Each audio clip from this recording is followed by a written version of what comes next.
चलो चमन में चलें, जिक्र नौ बहार करें, गुलों को नामा लिखें, जिंदगी से प्यार करें।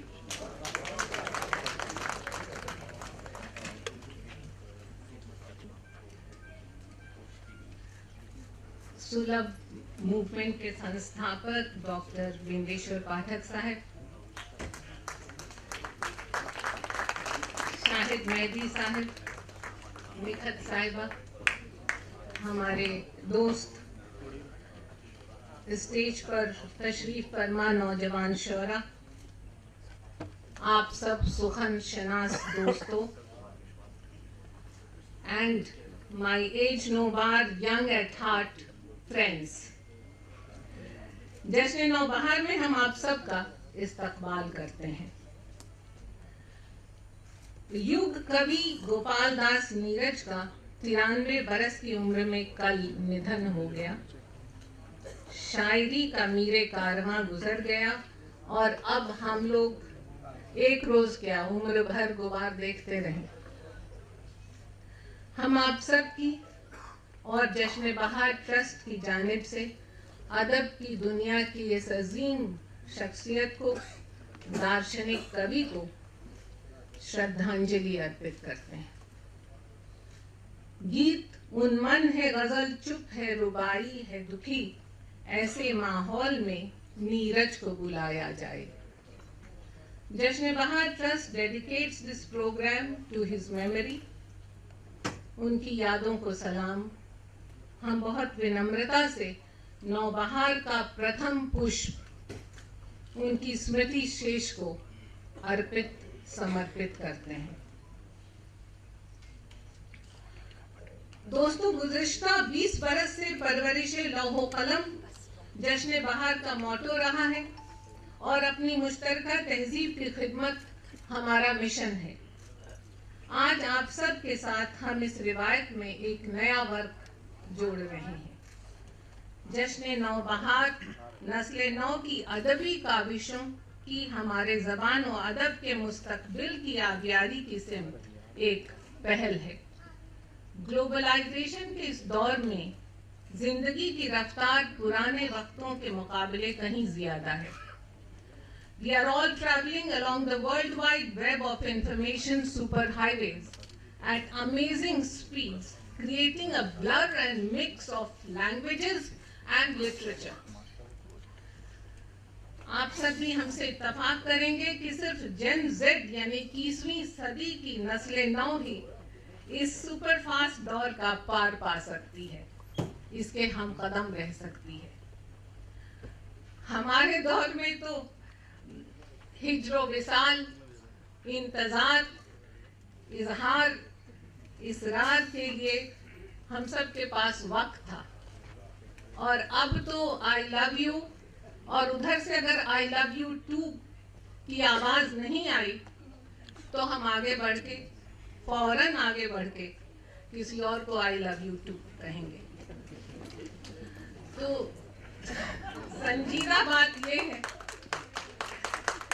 कि शायरी महज तस्कीन ज़ौक़ व शौक़ का सामान नहीं बल्कि एक समाजी जिम्मेदारी भी है, और दौरे हाजिर के उभरते हुए शोरा ये जिम्मेदारी बखूबी निभा रहे हैं। माहौलियाती तगाज़े हों या माशरती अफकार, अल्फाज व मज़ामीन बरतने का जो फ़न नए अवतार में उनके अशार में नुमाया है वो बिल्कुल नया है। स्टेज पर मौजूद शोरा की कम उम्री पर मत जाइएगा। ये अपने दौर की नुमाइंदगी भी करते हैं और अक्कासी भी। ये अपनी बेबाक शायरी में सच्चाई बयान करने का हुनर भी रखते हैं और हिम्मत और जुर्रत भी। तब्दीली कुदरत का मिजाज है और तब्दीली ही तरक्की की जामिन है। आज की बदलती दुनिया को नौजवान जहनों से बेहतर और कौन समझ सकता है। इसलिए नौजवानों की फिक्र को मंजर आम पर लाना जरूरी है। कहीं तो बहरे खुदा जिक्र नौबहार चले। हमारी कोशिश है कि शायरी और अदबी महफिलों के जरिए हिंदुस्तान की मुश्तरका तहजीब और अदबी रिवायात को नई नस्ल तक पहुंचाया जाए। जिस तरह हम लोग अपने तहजीब व अदब की बुनियाद मीर, कबीर, नज़ीर, इंशा, गालिब, निराला, दिनकर, बच्चन और साहिर की रचनाओं में ढूंढते हैं, उसी तरह आने वाली नस्लें, बहुत आगे आने वाली नस्लें दौरे हाजिर के अदब को इन नौजवान शुअरा की इबारतों में, रचनाओं में ढूंढेंगी। तो अपने दौर और इस पल पल बदलती, परत परत खुलती तेज गाम जिंदगी को, जिसमें खुद से भी मिलने को एक वक्त मुकर्रर है, नस्ल नौ के बेबाक नजरिए से समझना हम सब की जरूरत भी है और जिम्मेदारी भी। इनकी जबान नई है, इनके मुहावरे नए हैं, इनकी फिक्र नई है, इनके मौजुआत नए हैं, इनकी दिलचस्पियां, इनके वाकयात, इनके हादसात और इनका अंदाज़े बयान भी नया है। नई इजादात, नए इन्वेंशंस ने इन्हें बहुत से नए टेक्निक्स और टर्मिनोलॉजी से रूशनास कराया है। लिहाजा इनकी तख्लीक, इनकी पोइट्री के रंगो आहंग भी नए हैं, मुख्तलिफ हैं। इसलिए जश्न नौबहार का कॉन्सेप्ट भी नया है। यहाँ न जबानों की बंदिशें हैं, न स्टाइल्स की सरहदें। ये एक तजुर्बा है, एक कोशिश है मॉडर्न इंडियन पोइट्री को एक नेशनल लेवल का डेमोक्रेटिक प्लेटफॉर्म मुहैया करवाने की। बकौल अली सरदार जाफरी, असरे हाजिर को मुबारक हो नया दौरे अवाम, अपनी ठोकर में सरे शौकते शाहाना लिए। मुशायरा या कवि सम्मेलन ऐसी जिंदा रिवायत है जो समाज और अदब के दरमियान पुल का काम करती है, आदमी को इंसान बनाती है। एक तरफ ये मकबूल अदबी महफिलें नस्ल नौ की जहन साजी कर रही हैं और नौजवान सोच को हमारी गंगा जमनी कदरों से जोड़ रही हैं, तो दूसरी जानिब नौजवान खुद को एक्सप्रेस करने के लिए नए नए जरिए तलाश कर रहे हैं। अगर यूट्यूब और वेबसाइट्स एक ओपन सो बॉर्डर लामहदूद मीडियम बन के उभर रहे हैं, तो माजी के चाय खानों, कहवा खानों और नशिस्तों की जगह आज के कैफेज और रेस्टोरेंट्स ने ले ली है, जहां यूथ पोइट्री बेहद पॉपुलर हो रही है। लम्हे लम्हे की तहकीक और इजाद से मिल गया नस्ल नौ को शिकम भी नया। जश्न बहार इन इमर्जिंग ट्रेंड्स को हिंदुस्तान की कदीम अदबी रिवायात से जोड़ने की एक मुहिम है। इसमें गंगो जमन का अक्स है तो नस्ल नौ के ग्लोबल तेवर भी हैं। उर्दू की चाशनी है तो हिंदी की मिठास भी है। मुशायरों के आदाब हैं तो कवि सम्मेलनों की सकारात्मक ऊर्जा भी है। यहाँ शायरी जबानों और दिलों के फासलों को कम करती है। हम नौजवान शुअरा से बस ये अपील करना चाहेंगे कि कामयाबी के लिए हर नई तख्लीक का अपनी रिवायत से मजबूत रिश्ता बनाए रखना जरूरी है। दरख्तों की शाखों पर फूल तभी खिलते हैं जब उनकी जड़ें मजबूती से जमीन से जुड़ी हों।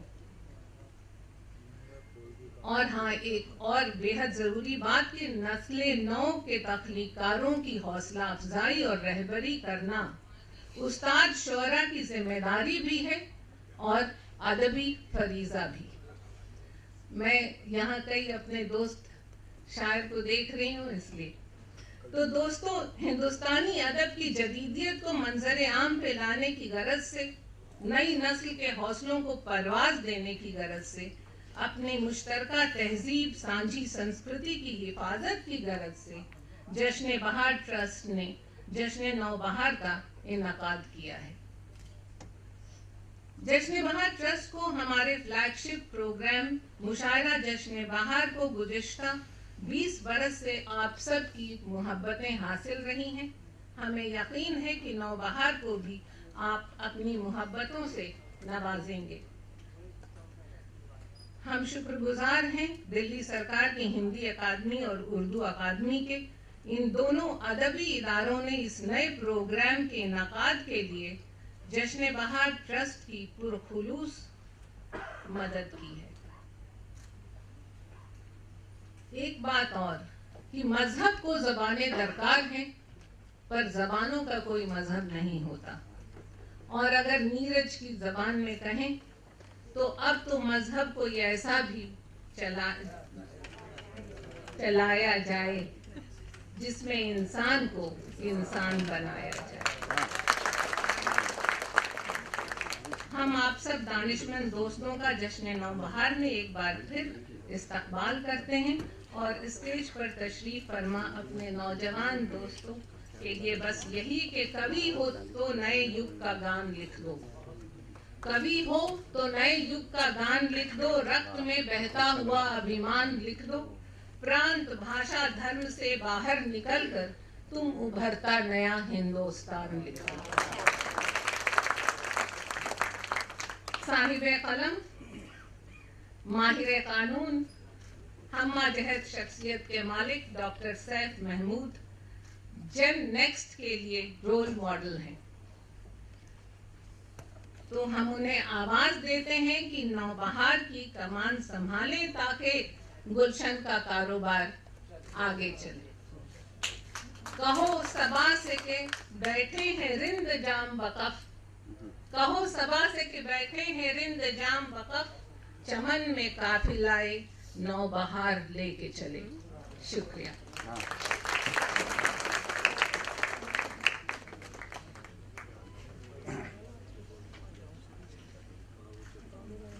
नदी का मोड़, चश्मे शीरी का ज़ेरो बम, नदी का मोड़, चश्मे शीरी का ज़ेरो बम, चादर शबे नुजूम की, शबनम का रख्ते नम, मोती की आग, गुल की महक, माहे नौ का खम, इन सब के इम्तिजाज से पैदा हुई है तू। और कैसे हंसी उफक से हुवैदा हुई है तू, लहजा मली है कि नमकखार हूँ तेरा, सेहत जुबां में है कि बीमार हूँ तेरा, आज़ाद शेर हूँ कि गिरफ्तार हूँ तेरा, और तेरे करम से शेरो सुखन का इमाम हूँ, शाहों पे खंदाजन हूँ कि तेरा गुलाम हूँ। जोश मलियाबादी के ये अल्फाज हमारी और आपकी उर्दू ज़बान के मुताल्लिक़ और उसके शायर के मुताल्लिक़ कहे गए हैं। और मैं समझता हूँ कि हमारी ज़बान के हुस्न और उसकी नफासत को इससे ज़्यादा खूबसूरत खिराज शायद ही किसी ने पेश किया। कामना जी जो कुछ कह चुकी हैं उसके बाद मज़ीद कुछ कहने की ना तो गुंजाइश है और ना हौसला, पर मैं बाकायदा मुशायरे का आगाज़ करने से पहले चंद बातें अर्ज़ कर दूँ। सबसे पहले तो मैं अपना ये फ़र्ज़ समझता हूँ कि स्टेज पे मौजूद तमाम शोरा हज़रात की तरफ से और ख़ुद अपनी तरफ से खिराज अक़ीदत पेश करूँ हिंदुस्तानी अदब के उस पीर महखाना को जो कल हज़रत अमीर खुसरो, कबीर, सूर, मीर, गालिब, मोमिन और दाग से हम कलाम होने किसी और देश की ओर चला गया। हम सबको ये पैगाम देते हुए कि अब तो मजहब कोई ऐसा भी चलाया जाए जिसमें इंसान को इंसान बनाया जाए, जिसकी खुशबू से महक जाए पड़ोसी का भी घर, फूल इस किस्म का हर सिमत लगाया जाए। और गीत उन्मन है, गज़ल चुप है, रुबाई है दुखी, ऐसे माहौल में नीरज को बुलाया जाए। गोपाल दास नीरज की आवाज़ हम आज भी सुन रहे हैं और हमेशा सुनते रहेंगे। और जब जब गीत उन्मन होगा, जब जब गज़ल चुप होगी, नीरज को बुलाया जाएगा। ढूंढोगे मुल्कों मुल्कों, मिलने के नहीं नायाब है हम। आज कामना जी ने जो महफिल यहाँ सजाई है वो हर लिहाज से एक रिवायती मुशायरे से मुख्तलिफ है। और सबसे पहली बात जो उसको रिवायती मुशायरे से मुख्तलिफ बनाती है या अलहदा बनाती है वो ये है कि उन्होंने रिवायत को अलहदा रख के एक नाअहल नंगे असलाफ वकील को ये हुक्म दिया कि वो मुशायरे की निज़ामत करे। मुशायरे की निज़ामत तो ऐसे ऐसे शोरा हजरात ने की है कि उनका नाम लेने से पहले हम लोग खड़े हो जाते हैं। कुंवर महेंद्र सिंह बेदी सहर, मलिकज़ादा मंजूर अहमद साहब, अनवर जलालपुरी साहब, इन सब लोगों ने मुशायरे की निज़ामत की है और निज़ामत के फ़न को कहाँ तक ले गए हैं। मैंने कामना जी से ये कहा भी कि आप अकबर इलाहाबादी की बात मान लीजिए कि पैदा हुआ वकील तो शैतान ने कहा लो आज हम भी साहिब औलाद हो गए, पर उन्होंने ये मेरी बात बिल्कुल नहीं मानी। इसलिए मैं आप सब से ये दरख्वास्त करता हूँ कि मुझे आप सब पे थोपने के जुर्म में, आप सब पे इम्पोज करने के जुर्म में आप मुल्जिमा कामना प्रसाद को सजा सुनाइए। बहरहाल ये हमारी बहुत खुशकिस्मती है कि आज आप सब लोग इतनी तादाद में यहाँ तशरीफ लाए हैं। उर्दू अदब के, शहर दहली के अदब के किस कदर चीदा चीदा जियाले यहाँ मौजूद हैं, किस किस का नाम लूँ, किस किस का शुक्रिया अदा करूँ। जनाब शाहिद मेहदी साहब तशरीफ़ रखते हैं, बेगम साहिबा तशरीफ़ रखती हैं, इरफान हबीब साहब, अतिया जैदी साहिबा, डॉक्टर पाठक तशरीफ़ रखते हैं यहाँ, HR खान सुहेल साहब, शबाना नज़ीर साहब तशरीफ़ रखती हैं, MK रायना साहब पीछे बैठे हैं। बहुत बहुत शुक्रिया आप सब लोगों का। ख़वातीन हज़रात, दहली मुग़लिया दौर से ही मुशायरों की एक तहजीब, एक अलग तहजीब दहली में रही है। किला मोहल्ला के मुशायरे, गालिब और ज़ौक़ की नोक झोंक, और जहाँ आज भी लाल कुआं के चौक पे एक्सेल्सियर सिनेमा है, वो हकीम एहसानुल्लाह खां की हवेली की बैठक हुआ करती थी जहाँ मुशायरे होते थे, और उन मुशायरों में गालिब और ज़ौक़ और मोमिन और दाग सब ने शिरकत की है। तो ये वो शहर है जहाँ ये मुशायरा आज का जो है वो मुनक्किद किया जा रहा है। और मुशायरा जो है वो दिल्ली की तहजीब की ऐसी पहचान बन गया था कि किला मोहल्ला के आखिरी मुशायरे पे तो मिर्ज़ा फरतुल्लाह बेग साहब ने एक फिक्शनल किताब लिख डाली पूरी।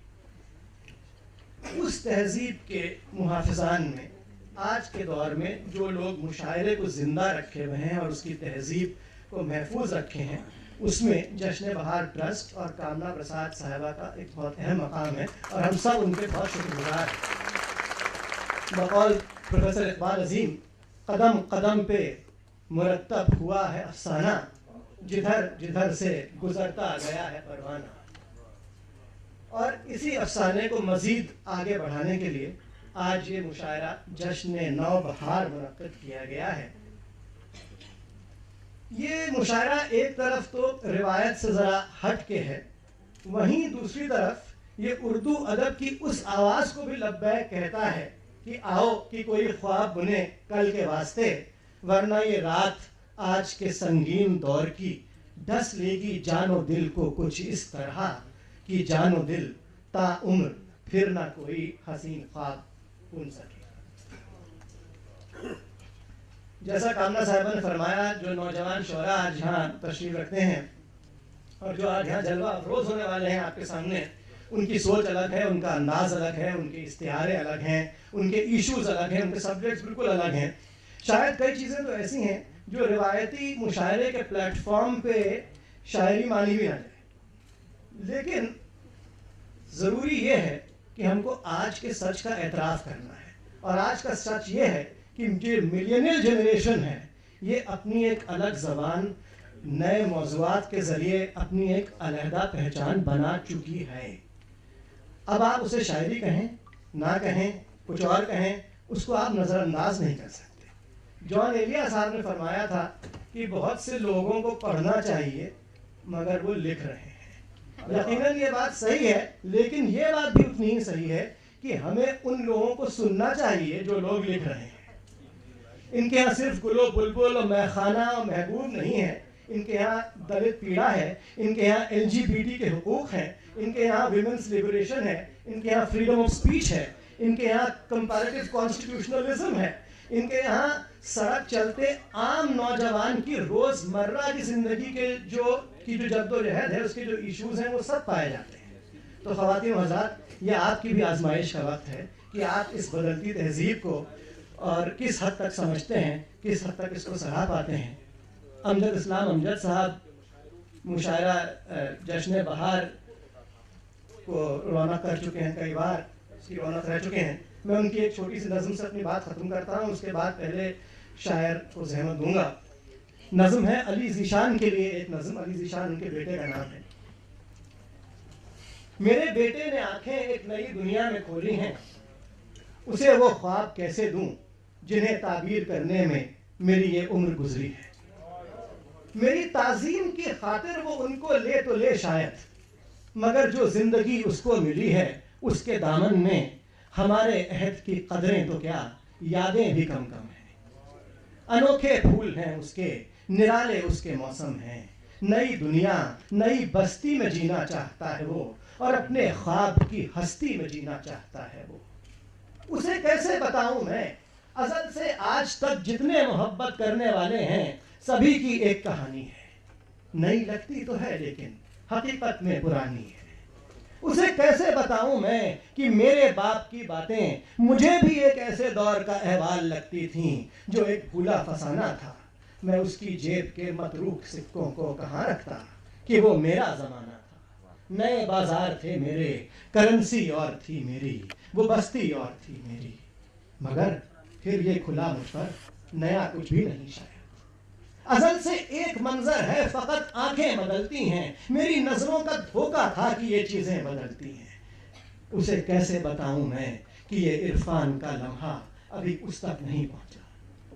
उसे कैसे बताऊं मैं कि ये इरफान का लम्हा अभी उस तक नहीं पहुंचा, मगर जिस वक्त पहुंचेगा उसे भी अपने बेटे को यही किस्सा सुनाने में यही दुश्वारियां होंगी कि वो भी तो कुछ अपनी बात कहना चाहता होगा।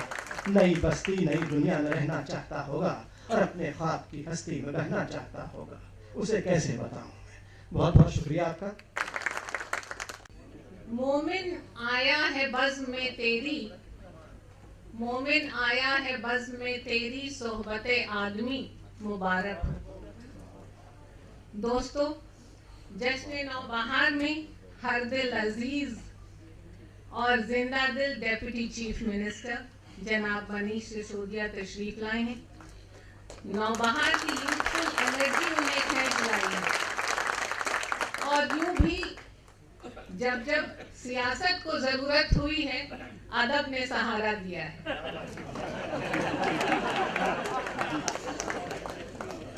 तो मनीष जी नौजवानों की फिक्र और उनके एहसासात, उनके तवक्कुआत को बेहतर समझते हैं। उनकी लीडरशिप में दिल्ली के स्कूलों में हैरत अंगेज तरक्की हुई है और जिससे हम सब मुतासिर हैं। मनीष साहब, नस्ल नौ की रहनुमाई आपसे बेहतर कौन कर सकता है, तो आपसे गुजारिश है कि स्टेज पर तशरीफ लाइए और महफिल मुंतजिर है।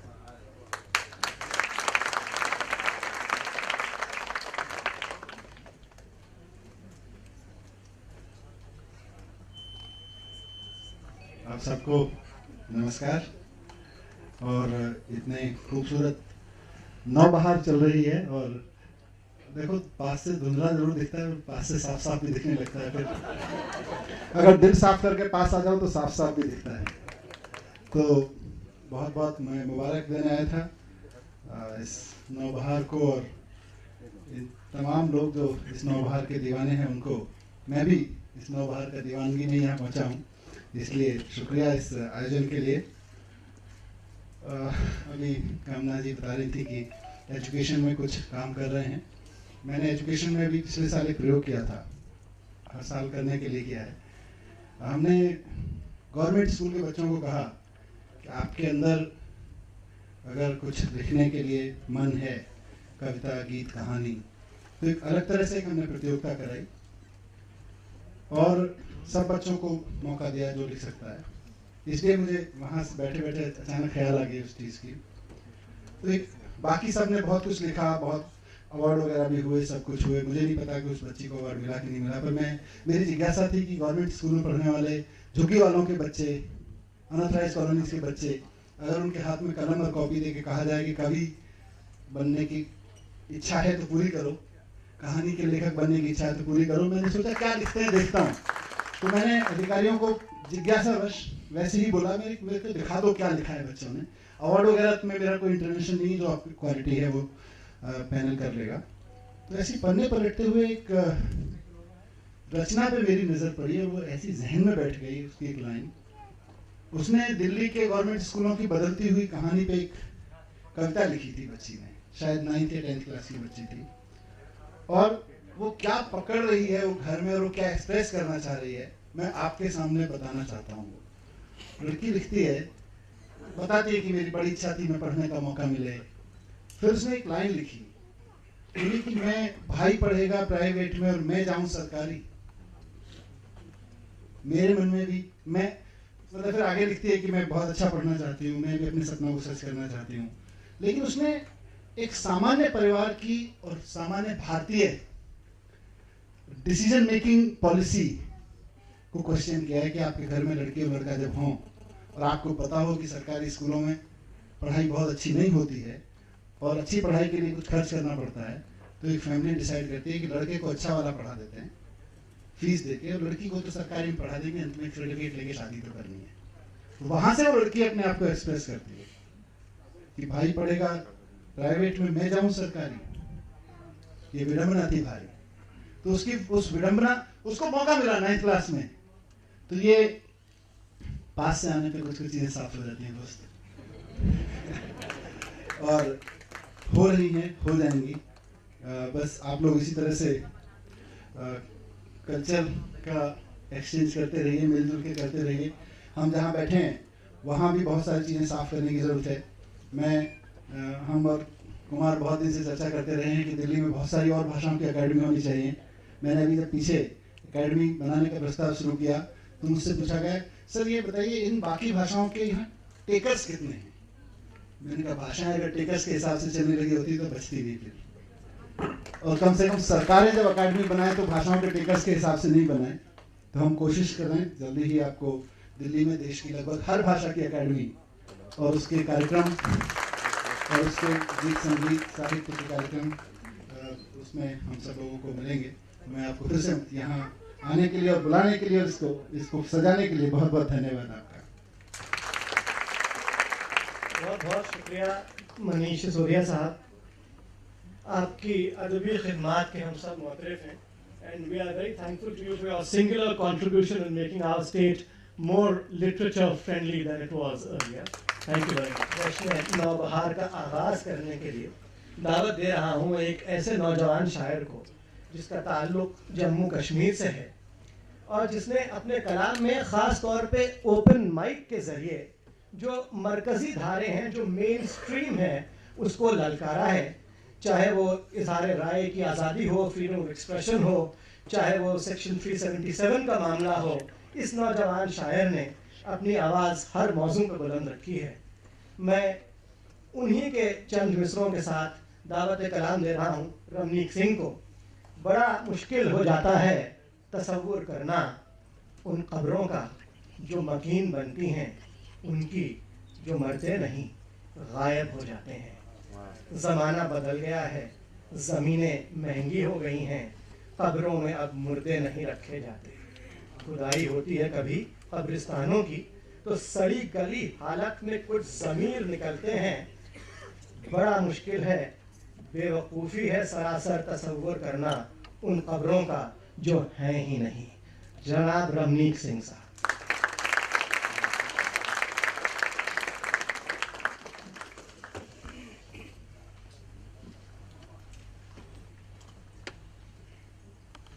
बहुत बहुत शुक्रिया आप सबका।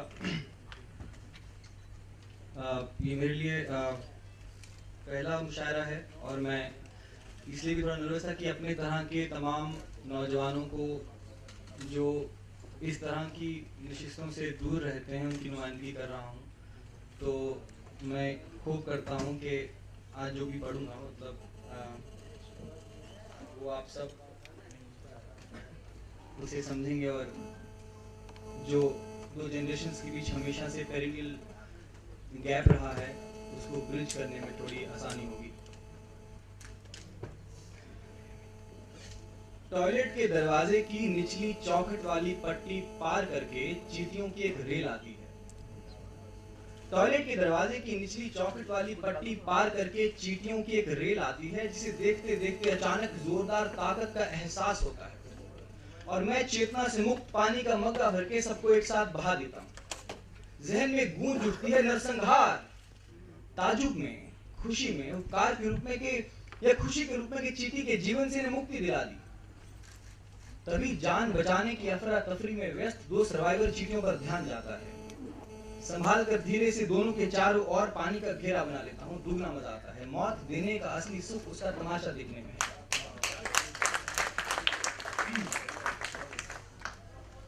मैं उठते उठते देखता हूँ चींटियों की एक और रेल पर कशमकश के आखिरी छोर पर खड़ा होकर उद्धार होने का फैसला करता हूँ और छोड़ आता हूँ उन्हें मेरे बाद में आने वाले के लिए, जिन पर वो करेगा अपनी उच्चता का प्रयोग, जोर आजमाइश और अपना कार्यकाल खर्च। कमाल है कितना करीबी रिश्ता होता है एक आम आदमी के टॉयलेट और राजा के सिंहासन में, दोनों पर बैठकर दिमाग एक सही चलता है।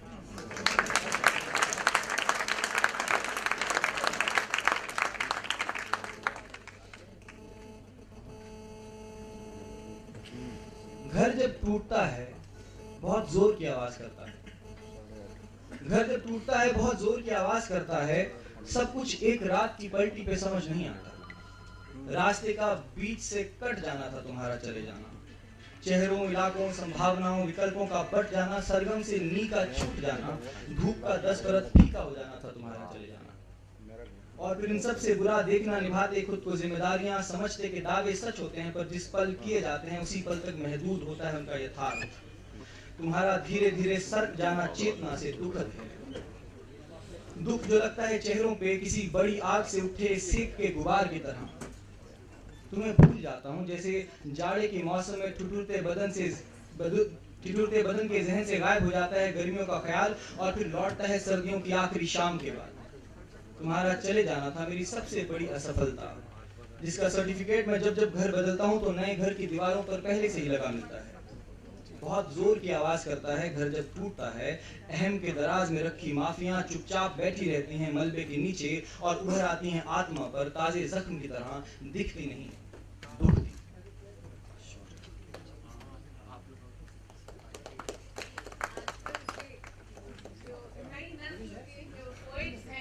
दरअसल ये मोबाइल रख के पढ़ते हैं और उससे हमिंग हो रही है वहाँ। तो वो लोग सब मेरे पास आके कह रहे थे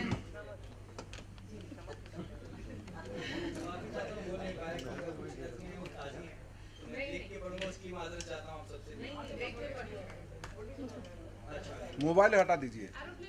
हाँ, एरोप्लेन मोड पे डाल दीजिए।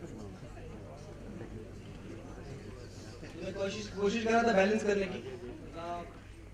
अगली कविता का शीर्षक है कौवे। कौवे थोड़ा सा बैकस्केप बम्बई का होगा तो आप ध्यान। कौवे चकित करते हैं मुझे, बहुत सारे हैं इसलिए उनके हुनर पर कभी ध्यान नहीं गया। मसलन खंबे पर बैठने के लिए जमीन से टेक ऑफ करते हैं और बीच रास्ता सेलिंग चालू, मानो बादलों के बीचों बीच हो, मानो जैसे इंची टेप से फासला माप के रखा हो, बिना चूके सीधा खंबे के सर के बीचों बीच लैंडिंग करते हैं नीचे से ऊपर। कल्पना कीजिए। मुझे लगता है गिनती बढ़ गई है इनकी। पहले काफी तरह के पंछी दिखाई देते थे, अब ज्यादातर कौवे दिखते हैं, बहुत ज्यादा दिखते हैं।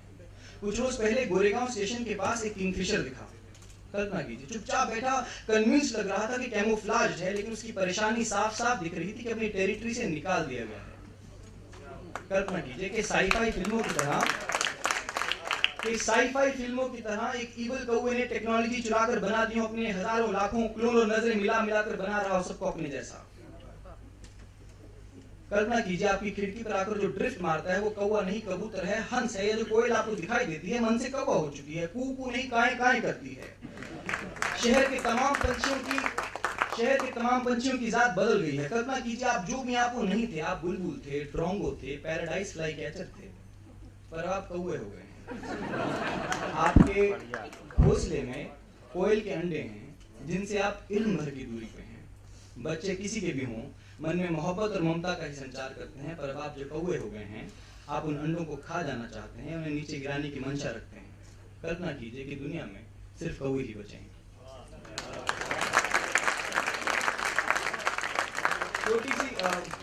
छोटी सी नज़म पढ़ देता हूँ, फिर आगे चलता हूँ। कि आयोग बिठा दिया गया है, निष्पक्ष जांच होगी, राजा दोषी पाया जाएगा, ये उम्मीद उतनी मूर्खतापूर्ण है जितना ये विश्वास की पटरी मर सकती है ट्रेन के नीचे आकर, या छत ले सकता है जान अपनी खुद पर से कूद। ये उम्मीद उतनी मूर्खतापूर्ण है जितना ये विश्वास की पटरी मर सकती है ट्रेन के नीचे आकर, या छत ले सकता है अपनी जान खुद पर से कूद कर। आखिरी दिन इसमें पढ़ता हूँ।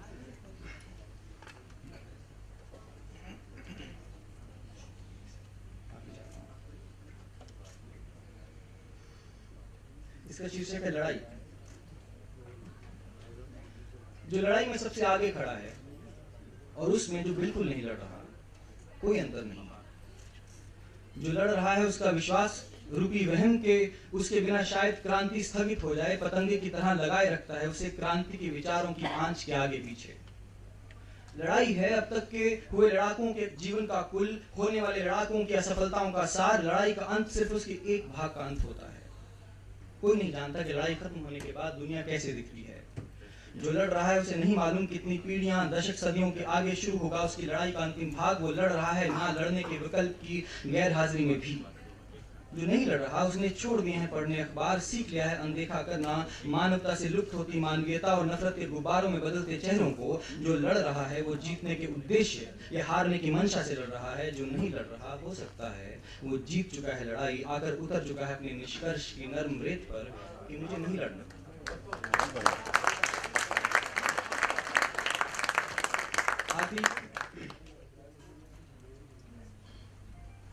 जी, इस कविता का शीर्षक है शहर मैट्रिक्स हो गया। तो हम लोग परफॉर्मेंस पोएट्री करते हैं, स्पोकन वर्ड है, तो और ज़्यादा माफी चाहता हूँ अगर कुछ गलती हो जाए तो। नहीं प्रॉमिस कि बहुत नज़दीक से बहुत साफ नहीं दिखता, बहुत नज़दीक से बहुत साफ नहीं दिखता। थोड़ी ऊंचाई से देखने पर सुबह सुबह छोटे छोटे कट पीस पार्क में अपनी उम्र लंबी करने आए लोग जब हाथ हवा में लटका के ठहाके लगाते हैं तो शहर हंस देता है शैतानी हंसी। उसे हड़बड़ाई भीड़ को देखने में मजा आता है। उसे कबूतरों के उस झुंड की याद आ जाती है जो शिकारी से बचने के लिए सबक याद कर लेता है और दिन भर रट्टा लगाता रहता है कि शिकारी आएगा, दाना डालेगा, दाना नहीं चुगना। पर दाना डलते उस पर कूद पड़ता है, पर सबक जारी रहता है कि शिकारी आएगा, दाना डालेगा, दाना नहीं चुगना। और शिकारी के जाल में फंसकर भी कि शिकारी आएगा, दाना डालेगा, दाना नहीं चुगना। नाक की दिशा में चले जा रहे हैं सब। शहर मैट्रिक्स में बदल गया है। जंगल बचे नहीं न जाने किसके डर से हमने शहर को सीसीटीवी के शामियानों से ढक दिया है। शहर नींद में होने का बहाना करता है जो रातों रात झुग्गियों के बीचों बीच टाउनशिप वाले बीज बो दिए जाते हैं और सुबह होते होते उगाते हैं ईंट और कंक्रीट के दानव जिनकी नाक के नीचे से निकलते हैं फ्लाईओवर जिनकी सुरक्षा में तैनात रहते हैं होर्डिंग जहां से उतरते हैं सपने नीचे उत्पात मचाते हैं दिमाग में उसके जिसकी नौकरी अभी लगी ही है, जिसे घर खरीदना है, सपनों का घर रुस्तम जी वाला पूरा 555 स्क्वायर फीट से वो खरीद सकता है सिर्फ 3 करोड़ 42 लाख रुपए में, 20,000 के आसान 120 किस्तों में। उसे यकीन है इतने अच्छे बिल्डर उसे कहां मिलेंगे जो बनाकर देंगे एक सुंदर सा घर, एक क्यूट सा बगीचा और 20 साल की गारंटी वाला बड़ा सा EMI का पिंजरा जिसके अंदर से बैठकर देखेगा वो दुनिया। विंडो सिल पर बैठकर गिनेगा बची हुई किस्त और सिखा देगा अपने साथ खुश रहना अपने बच्चों को भी। बच्चे जिनके लिए सूरज अब एविंग वाली बिल्डिंग के पीछे से निकलता है और सीविंग वाली बिल्डिंग के पीछे छुप जाता है। जो रात में आसमान में जहाज की लाइट को टूटता सितारा समझकर मन्नतें मांगते हैं, जिन्हें इस बात का अंदाजा तक नहीं कि उनके हिस्से में क्या क्या नहीं आया। जायज भी है, पैदा होते ही परिंदे को पिंजरे में रख दिया जाए तो उसे अपनी गुलामी का एहसास नहीं होता, उसे आसमान को देखकर बेचैनी नहीं होती। वहम की एक परत ढक के रखती है वहम की कई परतों को। अपनी परेशानी छुपाकर मुस्कुराने वाले सब एक से दिखते हैं। शहर अपनी सहूलियत के लिए सबके चेहरे एक जैसे कर देता है, जिनकी शिनाख्त के लिए भीड़ से दूरी का होना बहुत जरूरी है क्योंकि बहुत नजदीक से बहुत साफ नहीं दिखता।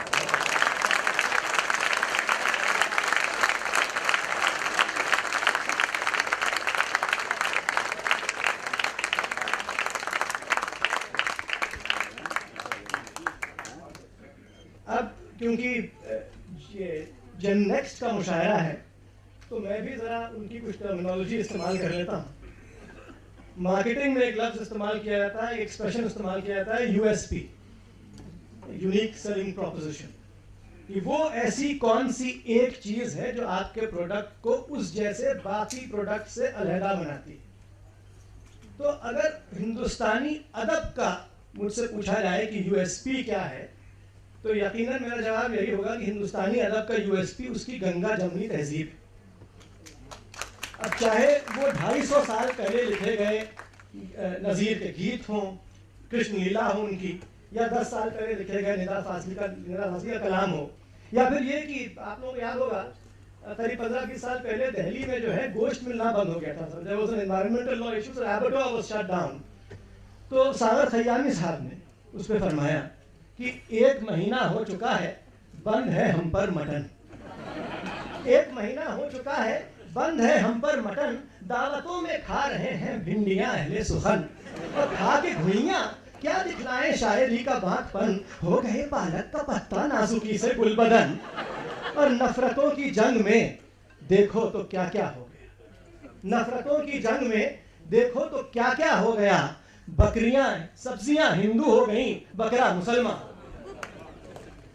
पिछले कुछ सालों में जब फिरका परस्ती की लहरें तेज होने लगी और पूरी एक ये मुहिम चलाई गई है बताने की, लोगों को समझाने की कि हिंदुस्तानी मुसलमान कभी सच्चा मुसलमान इसलिए नहीं हो सकता है कि क्योंकि उसने तो अपनी 1.5 ईंट की मस्जिद अलग बना रखी है और उसने तो दहशतगर्दी से अहद वफा कर रखा है।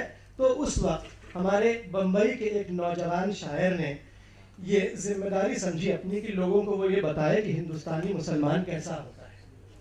मेरी मुराद हुसैन हैदरी साहब से है, जो अब बम्बई से तशरीफ लाए हैं और अब बहुत अच्छी अच्छी नई फिल्मों के लिए लिरिक्स भी लिख रहे हैं। हुसैन हैदरी साहब।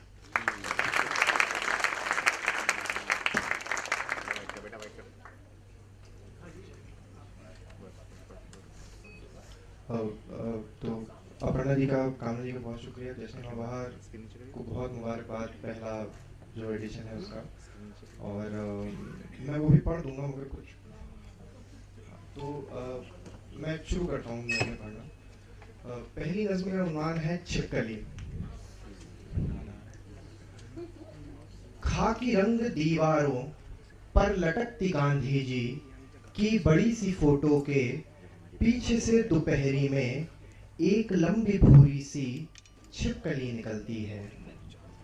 खाकी रंग दीवारों पर लटकती गांधी जी की बड़ी सी फोटो के पीछे से दोपहरी में एक लंबी भूरी सी छिपकली निकलती है। रेंग कर खामोशी से इर्द गिर्द फोटो के गश्त ये लगाती है, और जैसे ही कोई कीट पतंगा उड़कर पास से गुजरता है, धड़ दबोच लेती है, पंख नोच देती है, मांस चबा जाती है, जिंदा निकल जाती है। फिर बड़े सलीके से जैसे कुछ हुआ ना हो, कोई भी मरा ना हो, रेंगती हुई वापस गांधी जी की फोटो के पीछे लौट जाती है।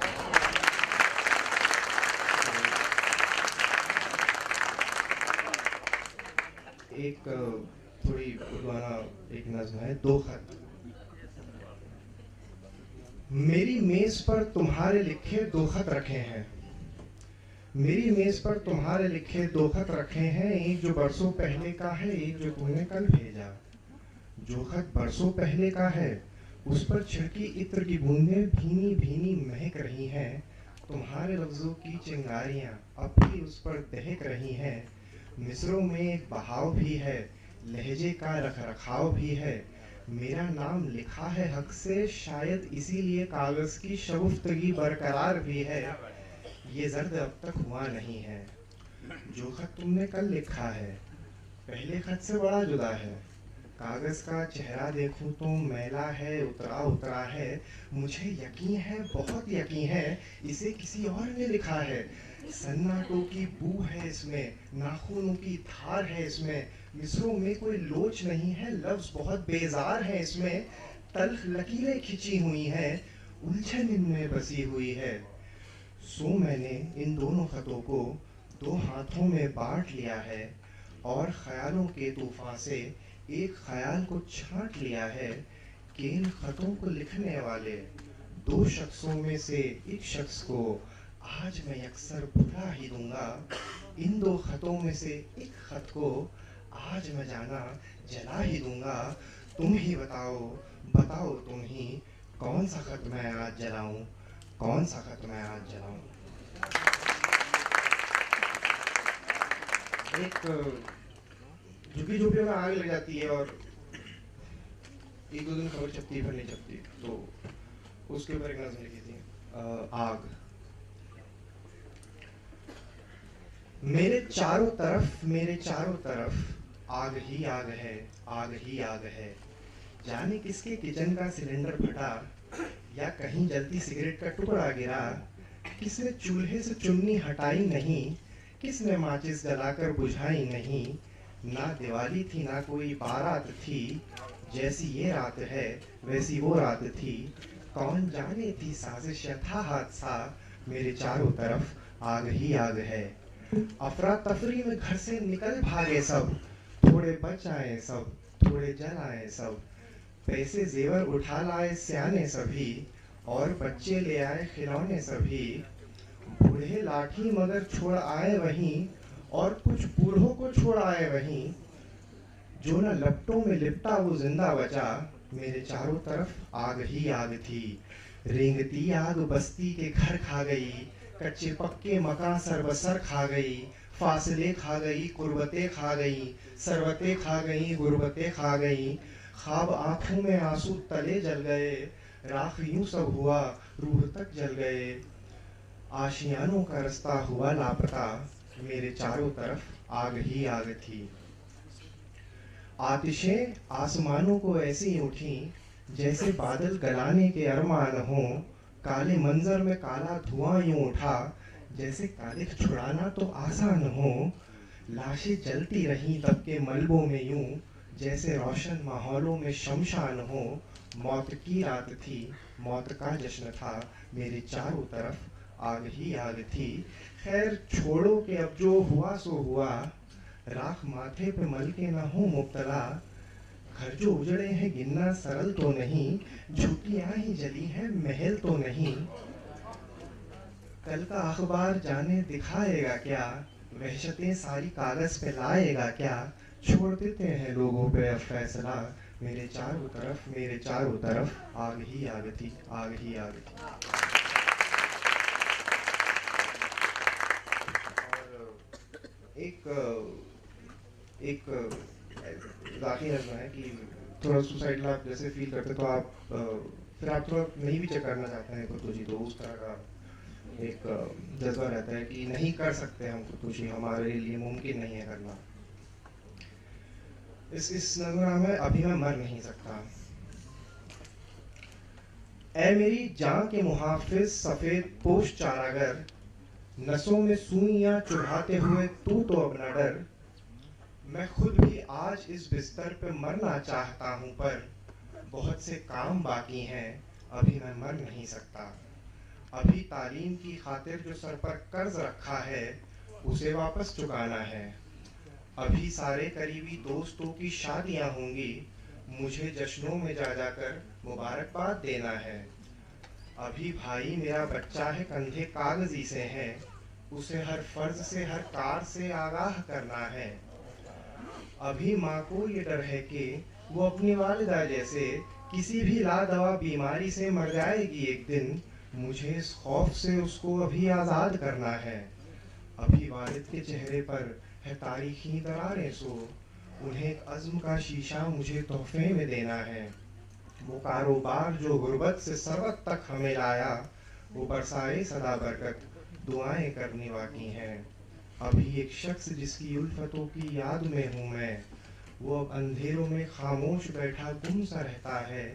मेरे दिल में कहीं उम्मीद का एक दीप मध्यम है, यहाँ इस दीप की लौ से वहाँ एक दीप जलना है। ऐ मेरी जान के मुहाफिज सफ़ेद पोश चारागर, नसों में सुइयां चुभाते हुए तू तो अब न डर। मैं खुद भी आज इस बिस्तर पे मरना चाहता हूँ, पर मुझे थोड़ी इजाज़त दे, मुझे कुछ पल की मोहलत दे, बहुत से काम बाकी हैं, अभी मैं मर नहीं सकता, अभी मैं मर नहीं सकता।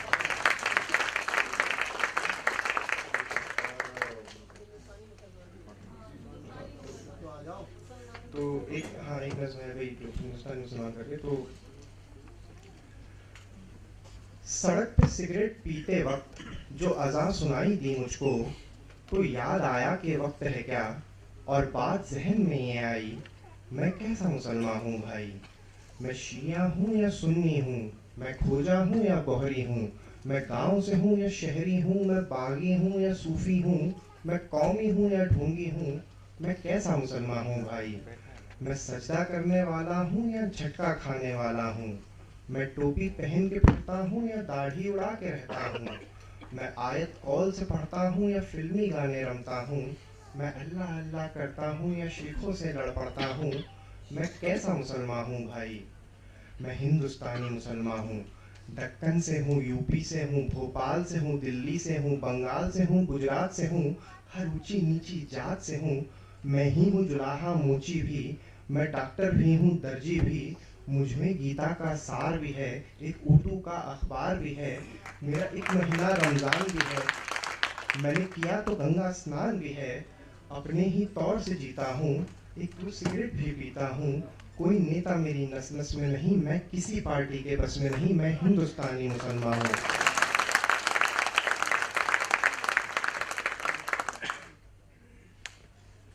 खूनी दरवाज़ा मुझ में है, एक भूल भुलैया मुझ में है, मैं बाबरी का एक गुंबद हूँ, मैं शहर के बीच में सरहद हूँ, झुग्गियों में पलती गुर्बत में, मदरसों की टूटी सी छत में, दंगों में भड़कता शोला में, कुर्ते पर खून का धब्बा मैं हिंदुस्तानी मुसलमान हूँ।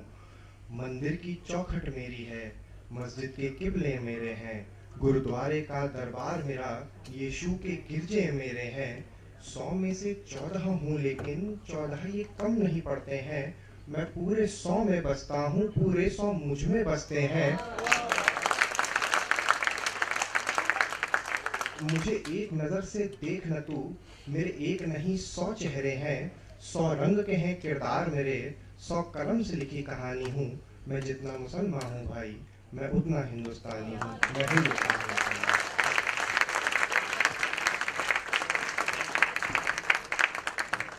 हुसैन हैदरी साहब आप लोगों को हिंदुस्तानी मुसलमान का तुक सुना रहे थे।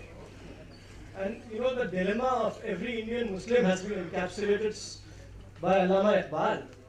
ज़ाहिद तंग नज़र ने मुझे काफिर जाना और काफिर ये समझता है कि मुसलमान हूँ मैं।